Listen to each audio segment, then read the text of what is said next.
Batra Daf Kuf Mem Bet, continuing from Kuf Mem Aleph Amud Bet, 8 lines down. I heard the mother of the bit to one guy told his wife, my property should be given to the child, the fetus that you're pregnant with. It's granting possession to a fetus. That doesn't work. We said in our Mishnah that if you say my wife gives birth, you should take $100 and it works. The baby takes $100. Where it says, it's true. I don't know who's the author of Mishnah that holds that. Maybe it's a mayor. A person can transfer property to something that does not exist yet. Gemara says no. That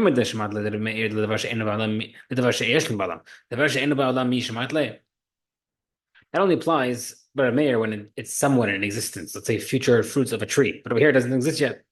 Gemara says, maybe Rabbi Yossi that Amar Ubar Kane Tran Ubar Posel the Enam Achil the Rabbi Yossi. Maybe Rabbi Yossi who holds in halacha in Yevamot that a tiruma in tiruma. So if a kohen and his family can have tiruma, a kohen who married a Israelite, a female Israel, can have tiruma if she's married. If the kohen died, she can have tiruma if she's pregnant.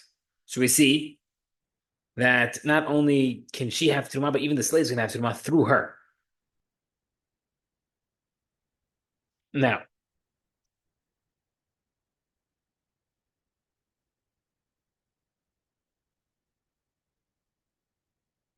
sorry, is not allowed it. You see that even the fetus is not considered the they can't eat the tuma, and that we see from here that the fetus is not considered able to transfer. Gemara says no. Shana Yerusha Ba'amela, inheritance is different because it's being transferred automatically. Like this baby already has a right to it. Okay. Maybe it's according to Rabbi Yochanan Beroka. The Mar lo shana Yerusha lo shana matana. We see by Rabbi Yochanan Beroka. He said earlier no differences regarding inheritance and gift because he says that if someone's eligible to inherit, everything works. We said earlier a few days ago that the will of what he says should work. Where it says maybe our Mishnah. It's like Yochanan. The Gemara says, "Emo the Shemata that Yochanan Beroka the Levash Yeshmael implies in existence when you're trying to transfer it. Levash Yeshmael doesn't work with someone not existing yet. The Gemara says, "Emo Yochanan Beroka." Maybe it's Rabbi Yochanan with Rabbi Yossi. The Gemara says, "Miyamar to Sabbath, who says he held like him." Maybe it's Rabbi Yochanan's talking about Huna's talking about a case where Amishna is mentioning he'll give the $100 to someone who brings me the good news, like we mentioned in a different case the other day. The Gemara says no, it doesn't work. Because our Mishnah said that if there's no other inheritors, the tumtum inherits it as part of the continuation of the previous halacha is of the fetus can receive payment.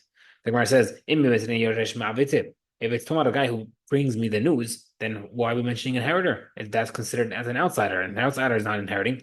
Where it says, maybe Mishnah is referring to where she already gave birth. And it says, that doesn't make doesn't make sense grammar wise. Yeah, that because the next part Mishnah says that if whenever my wife gives birth to, she'll take the money. Then the tumtum, if whatever my wife gives birth to, will get money, and then the tumtum's born, it still gets it. So the Mishnah says that it can't be talking about a case where she already gave birth because it's called tilid. She will give birth to. And if you're right that it already happened, then the Mishnah should have said that whatever my wife gave birth to already. Maybe it's referring to the case where I already gave birth when my wife gives birth. It says Rav Huna the is going to Rav Huna. The Rav Huna, even if you already gave birth, the baby doesn't acquire it. The as a person who grants possession to the fetus doesn't acquire it. They should let kana, but he says that when my wife gives birth, it shall be acquired. Rav Huna says kana doesn't work. The Rav Sheshet says both cases don't work. Now, Amar Sheshet, why does he not say it? I know Brighta. A ger obviously has no relatives when he converts. If he died and the Jewish people would say, okay, no one owns it, there's no Yerusha to a ger for that marriage, they start taking his possessions. They then find out that he has a son, or his wife was pregnant. They have to give the property back. So Reuven and Shimon took all the stuff. And then they found out that his wife's pregnant, or he had a kid. So then they have to give it back to this future child. So the Gemara then says,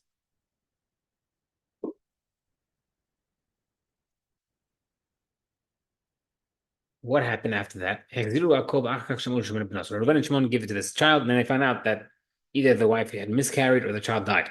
Now someone else takes the money. Yehuda finds the property on the floor now and takes it. Yehuda gets it, not the first two people. So we see if we see that a fetus is not acquired, why does Yehuda have to acquire it? The first guy's already acquired it, and therefore they could never have returned it. Where I said, no, inheritance is different. It has a special transfer. The Gemara says, it's different in that case because in the case of the convert, they would never fully acquired it because they always had doubt whether or not they're correctly acquiring it. They're legitimately acquiring it because maybe there is a relative, and sure enough, there was. And therefore, when they acquired it, it wasn't a full acquisition. My bad. What's the difference between the two halachot? Abai and Rava, the same thing. There is a difference in the case. Shamu bo shemet v'lo met. Let's say they had a story where the guy died and really he did not die, but he did die. In that case, when according to Rava would say that no, the kinyan works because when they did the kinyan, they thought they were making a good kinyan, and Abai said it still wouldn't work because fetus doesn't transfer. Okay, Tashma. Tinok ben yom ehad nochel umanchila. A 1 day old baby can inherit and transfer inheritance as well. Ben yom echad in seems like a 1 day child can. Ubar lo benad as a fetus. The Gemara says no. That's someone special teaching you a special halacha. That child can inherit his mother's property. And if his mother passes away after she gives birth to him, and then if he dies afterward, it will transfer that mother's property to his paternal family. If he has half brothers from the father. But that only applies to a live day-old baby. But I don't know if it is. My time, why? The who met Beresha because the fetus were to die. If the mother and the pregnant woman dies, it's the baby dies first. Then but and the child will not inherit his mother through the grave to transfer it over to the brothers. Gemara says, who says that the fetus dies first? We see that in case of a pregnant woman died, and the fetus, Shema Yisrael, was thrashing inside, spasming inside. So we see it dies second. The Gemara says no. It's like the case of it's not life. Rather, it's like the spasm of a tail of a lizard that jumps around like a chicken without a head type of thing, and therefore the baby was not alive. More by the Yosef Meshmit Rabamar. It's reducing the portion of the firstborn, which means when it says that the baby, the 1 day old, inherits and gives over, it means that he can transfer over the stuff to his brother. So, what does it mean regarding the infant? Teach you, let's say a person passed away and he leaves a certain amount of money to his sons, including a 1 day old baby and a firstborn. The 1 day old baby then dies. If that baby did not receive and give over, and rather they take it directly from their father, then they split it into 3 ways. Two for the firstborn, and another for the second child, instead of a fourth one for the second boy. However, if the baby did inherit, then you're splitting it into 4 separate because the child already received it. Different type of splitting of the pie, if you want to call it. That only applies to the day-old baby and not a fetus. Says he shall be born unto him, which excludes an infant, a fetus. The child who was born after the death of his father does not reduce the portion of the firstborn because it already got split. He has to be born unto him, and this is not happening because he was not born yet. That's the way they taught it in Surah. They taught it the following way. Amar Mor. The firstborn son was born after the death of his father does not take the portion. My time, why the father should recognize him, but over here the father did not recognize him because he died. All these cases, like more the son of Yosef in the name of Rava. Someone grants possession to a fetus, the she does not acquire it. But Hakamar Mishnah says that you're allowed to, seemingly. In the case of our Mishnah, where the guy is granting money to the future child, that's different because he's able to transfer it to his son. His power to transfer it over, even though it's a fetus, works. He says, bring me 10 people, and I'll tell you that transferring to fetus works. The halacha is, however, it does not work.